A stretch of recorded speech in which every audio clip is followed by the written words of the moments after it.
अस्सलाम वालेकुम गाइस। तो स्वागत है आप सभी का रुखसार स्टडी के न्यू और लेटेस्ट वीडियो में। तो फिर आप लोग को हम नेक्स्ट वीडियो में इसका ये मिर्ज़ा फ़खरुद्दीन बेग के बारे में बता दिए थे और बताए थे कि इसको खाका की तरह नेक्स्ट वीडियो में समझेंगे। अगले पार्ट 2 में इसको समझेंगे अच्छे से, एक स्टोरी की तरह, अच्छे से एक कहानी की तरह इसको समझेंगे। तो आइए हम लोग इसमें समझते हैं नज़ीर अहमद के बारे में और खाका किसे कहते हैं उसके बारे में इसको आज हम लोग समझने वाले। तो खाका किसे कहते हैं? किसी शख्स की ज़िंदगी का कोई एक वाक़या उठाकर लिख कर बयान कर देना कि वो शख्स की किस तरह की शख्स है, उसकी शख्सियत क्या है, उसकी पर्सनालिटी क्या है, उसकी व्यक्तित्व क्या है। तो उसी को हम लोग क्या बोलते हैं? खाका बोलते हैं। मतलब उसके बारे में लिखा गया हो जिससे पढ़ने वाले इंसान को समझ में आ जाए कि उस व्यक्ति की जो शख्सियत है, उसकी पर्सनालिटी है, उसका जो व्यक्तित्व है वो कैसा है। उसी को हम लोग बोलते हैं, क्या बोलते हैं? उसी को खाका बोलते हैं। मुझे पता है आप लोगों को ये समझ में नहीं आया होगा, तो हम लोग इसको एक एग्जाम्पल के थ्रू समझते हैं, एग्जाम्पल के जरिए इसको समझते हैं।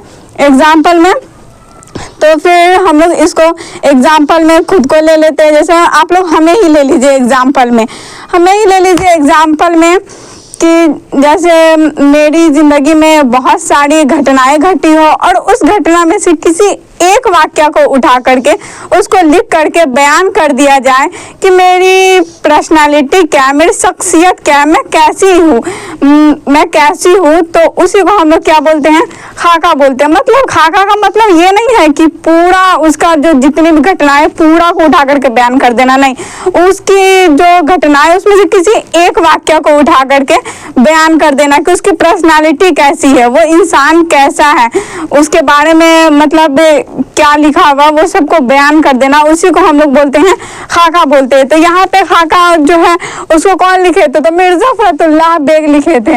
और उन्होंने किस पे लिखे थे? तो अपने उस्ताद पे लिखे थे, नज़ीर अहमद पे लिखे थे। नज़ीर अहमद पे लिखे थे। वो नज़ीर अहमद के साथ रहते थे, वो अपने उस्ताद के साथ रहते थे, उस्ताद से वो अपने ज़्यादा क्लोज थे, इसीलिए उनको अपने उस्ताद के बारे में वो जानते थे कि वो कैसे है, मतलब उनके शख्सियत कैसी है, उनकी पर्सनालिटी कैसी है।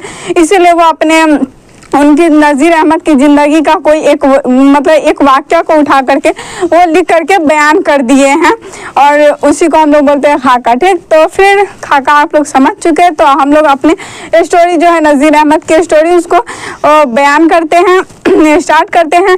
तो यहाँ पे मिर्ज़ा फ़खरुद्दीन बेग है वो खुद इस खाका को बयान कर रहे हैं, मतलब खुद इस स्टोरी को बता रहे हैं। यहाँ पे जो है किरदार, मतलब ये जो है वो किन पे है? तो नज़ीर अहमद पे है, के बारे में है। नज़ीर अहमद कौन है? मतलब मौलवी साहब है। और फिर ये कौन, इसको इस खाका को कौन बयान कर रहा है? तो मिर्ज़ा फ़खरुद्दीन बेग और उनके एक फ्रेंड है मियाँ दानी, उनके जरिए ये दोनों बता रहे थे। यहाँ पे मिर्ज़ा फ़खरुद्दीन बेग खुद बता रहे कि मैं और मियाँ दानी कौन है? उनके क्लोज फ्रेंड है, मतलब जिगरी यार जिसको आप लोग बोल सकते हैं, बहुत ज़्यादा क्लोज है। कहीं पे भी जाना हो साथ में जाना, साथ में उठना, साथ में बैठना, सब कुछ साथ में ही इन लोगों का होता था। तो वो बोल रहे हैं कि मैं और मियाँ दानी 11:30 बजे कहाँ से? मदरसे से पढ़ करके घर पे आए थे। घर पे आए और फिर खाना वगैरह खाएं, खाना वगैरह खाने के बाद होमवर्क वगैरह करने के बाद थोड़ा सा रेस्ट किए। बजे राइट 1 बजे, कितने बजे? राइट 1 बजे हम लोग पता पूछते पूछते निकल गए। किसका पता पूछते पूछते निकल गए? तो मौलवी साहब के घर का पता पूछते पूछते हम लोग निकल गए। और फिर 1:30 बजने में 5 मिनट बचा हुआ था तो हम लोग मौलवी साहब के घर पे जा टपके, मतलब वहाँ पे पहुँच गए। और वहाँ पे पहुँचने के बाद वहाँ का जो नज़ारा था वो देख करके हम लोग ये भी सोच में पड़ गए कि यही मौलवी साहब का घर है या नहीं है, ये मौलवी साहब का ही घर है या नहीं है। यही हम लोग सोचते सोचते हम लोग अंदर गए। मतलब दरवाज़ा खुला हुआ था, अंदर गए, अंदर कोई नहीं था।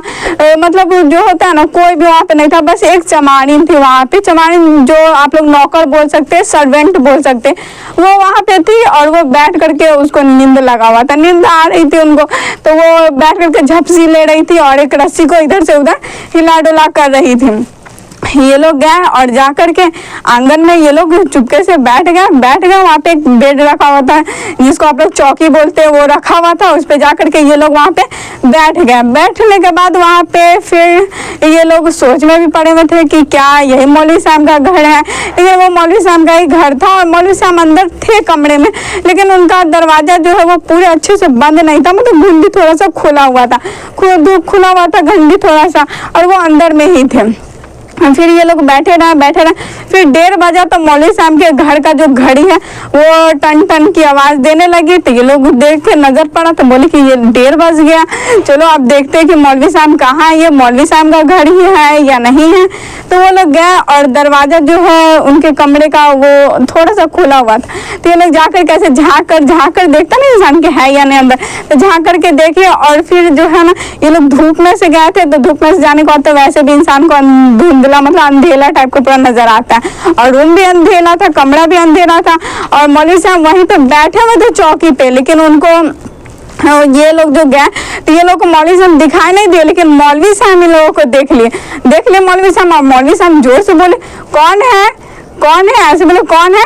तो फिर जो चमारिन थी वो एकदम उठ के खड़ी हो गई कि क्या हो गया, हाँ कि कौन है, क्या हो गया। वो मतलब नींद में रहता है, कोई बोलता अचानक से तो इंसान डर जाता है ना, वही डर के वो खड़ी हो गई थी डर के। और उसके बाद फिर ये लोग भी डर गए और डरते डरते बोले, फरतुल्ला बेग जो है वो डरते डरते बोले कि मौलवी साहब मैं हूँ फरतुल्ला बेग और मियां दानी है, हम दोनों आए हैं। तो मौलवी साहब बोले अच्छा तुम लोग हो, आओ अंदर आकर के बैठो।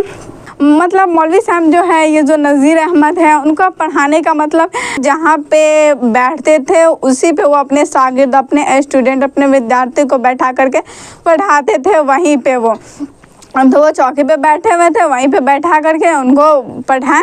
और ये मतलब उनको एक चैप्टर दिए पढ़ने के लिए, वो दोनों पढ़े और उसके बाद जो है मिर्ज़ा फरतुल्ला बेग वो पढ़ लिए। तब वो बोल रहे तब जो मिर्ज़ा फरतुल्ला बेग है वो बोल रहे हैं कि मैं वो कैसे पढ़ाए ये सब मैं बाद में बताऊंगा, लेकिन वो जो इतना है कि वो जो कुछ भी पढ़ा वो मेरे माइंड में एकदम अच्छे से फिट हो गया। मतलब हम लोग इसको भूल नहीं सकते।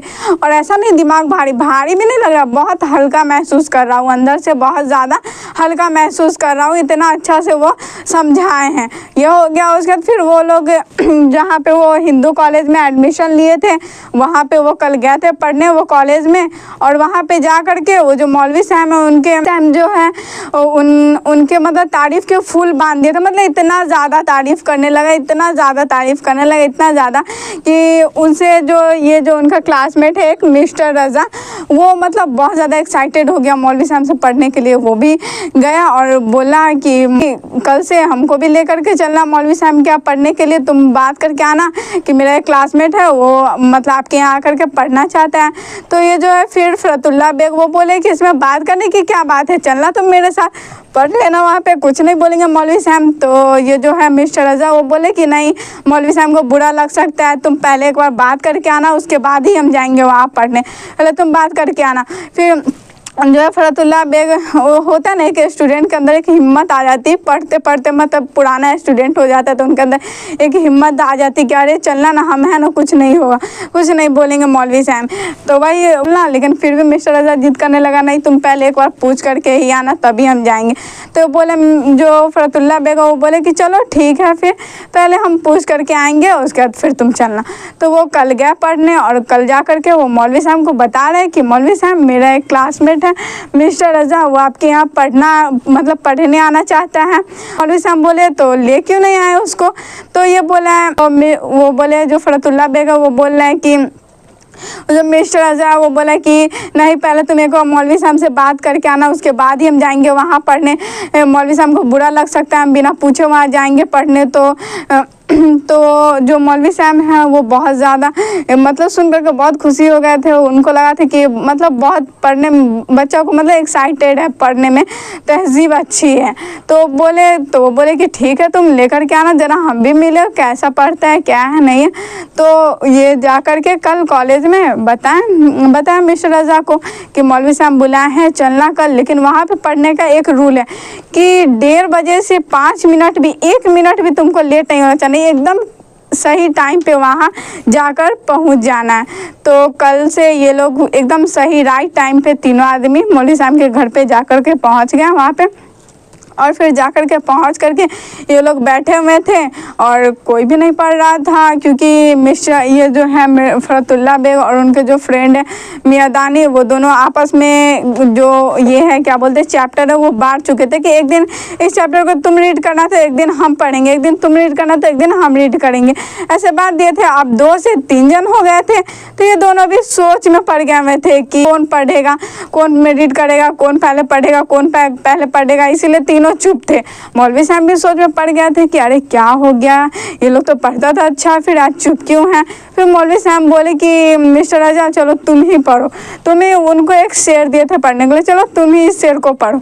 मिस्टर राजा शेर को पढ़ रहे थे वो मतलब शेर को है ना वो नस्र की तरह पढ़ने लगे थे, मतलब बहुत ही ज़्यादा गलती करने लगते शेर को नस्र की तरह पढ़ने, जिससे मौलवी साहब को बहुत ज़्यादा गुस्सा आ गया था। और वो बोले कि मिस्टर राजा एक बात बोले तुम मानोगे? तो बोले कि हाँ मौलवी साहब बोलिए क्या बात है, हम मानेंगे। तो बोले एक बार फिर तुम सोच लो, अपने वादों से मुकरोगे तो नहीं ना, तुम पक्का मेरी बात को मानोगे ना? तो बोला हाँ बोलिए मौलवी। ये जो है मौलवी साहब वो बोले कि एक काम करना, कल से तुम ना मेरे यहाँ पढ़ने नहीं आना। हम ये नहीं बोल रहे हैं कि हमेशा के लिए तुम नहीं आना, पहले तुम जो बेसिक नॉलेज है पहले जो वो तुम ले लो, उसके बाद तुम मेरे यहाँ आना पढ़ने। क्योंकि इस 4 दीवारी के अंदर मेरी ही कमरे में मेरी ही बेड पे बैठ के कोई इस शेर को कोई गला घोटे, ये मेरे बर्दाश्त नहीं होगा, ये मेरे से बर्दाश्त नहीं होगा कि इस शेर को कोई गला घोट दे। तो बोले, और फिर ये जो है फरतुल्ला बेग और मियादानी वो दोनों भी बहुत ज़्यादा मजाक उड़ाने लगे, मतलब बहुत ज़्यादा इंसल्ट हो गया था, बहुत ज़्यादा बेइज्जती हो गया था मिस्टर रजा का।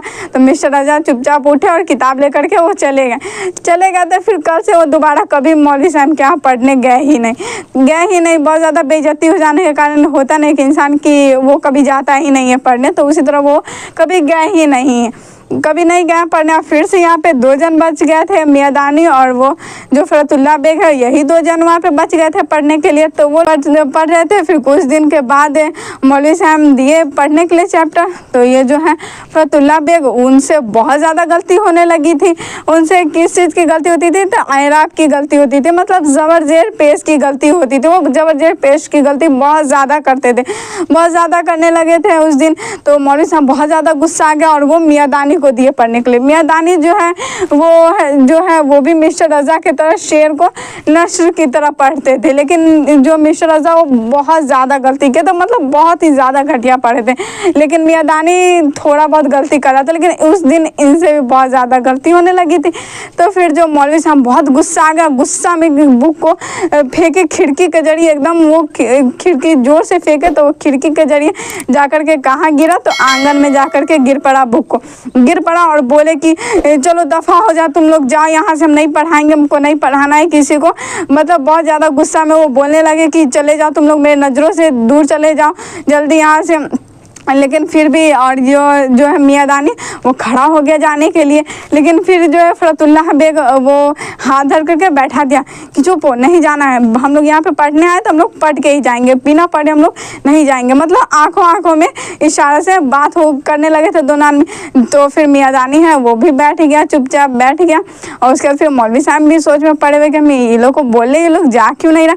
फिर बोले कि जा क्यों नहीं रहे हो तुम, जाओ जल्दी, तुम लोग बोल दिए ना हम नहीं पढ़ाएंगे, जाओ, बोले ऐसे। तो फिर जो है ये फरतुल्ला बेग वो बोले, मौलवी साहब अगर आप हमको धक्का मार के भी निकलवा दीजिएगा ना, फिर भी हम लोग यहाँ पे वापस आ जाएंगे, क्योंकि हम लोग यहाँ पे पढ़ने आए तो हम लोग पढ़ के ही जाएंगे, अभी पढ़ेंगे, इसी वक्त पढ़ेंगे और आपसे ही पढ़ के हम लोग जाएंगे यहाँ से, नहीं तो हम लोग हिलने वाले नहीं। आप धक्का मार के भगा दीजिएगा, फिर भी हम लोग आ जाएंगे, आप मारिए पीटिए जो कीजिए, लेकिन हम लोग यहाँ से बिना पढ़े नहीं जाएंगे। ये सुन करके मौलवी साहब का गुस्सा थोड़ा सा शांत हुआ, थोड़ा सा नर्म हुआ उनका गुस्सा, और ये बोले क्या मौलवी साहब ठीक है, अच्छा ठीक है, चलो तुम जीते हम हारे कि जाओ लेकर के आओ बुक उठा करके, लेकर के आओ बुक तुम लोग, चलो आओ लेकर के और पढ़ो और जल्दी से मेरा पिंड छोड़ो, जल्दी से मेरा पीछा छोड़ो, तुम लोग पढ़ो जल्दी से और जाओ यहाँ से, जल्दी से मेरा पीछा छोड़ो कि तुम जैसे शागिर्द को अल्लाह हमेशा खुश रखे। ऐसे शागिर्द हर किसी को नहीं मिलते, क्योंकि बहुत सारे स्टूडेंट को एक बार झाड़ देने से जैसे मिस रजा वो उठ करके चले गए वैसे ही होता है।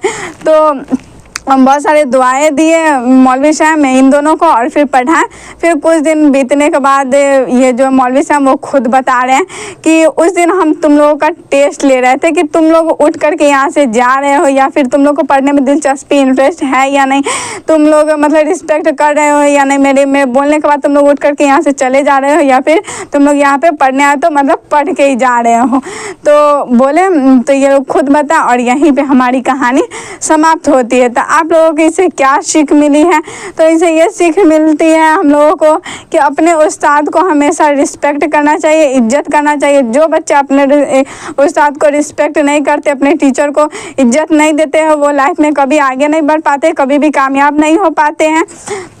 इंसान को अपने से बड़ों की सबको मतलब रिस्पेक्ट करना चाहिए, इज़्ज़त देना चाहिए।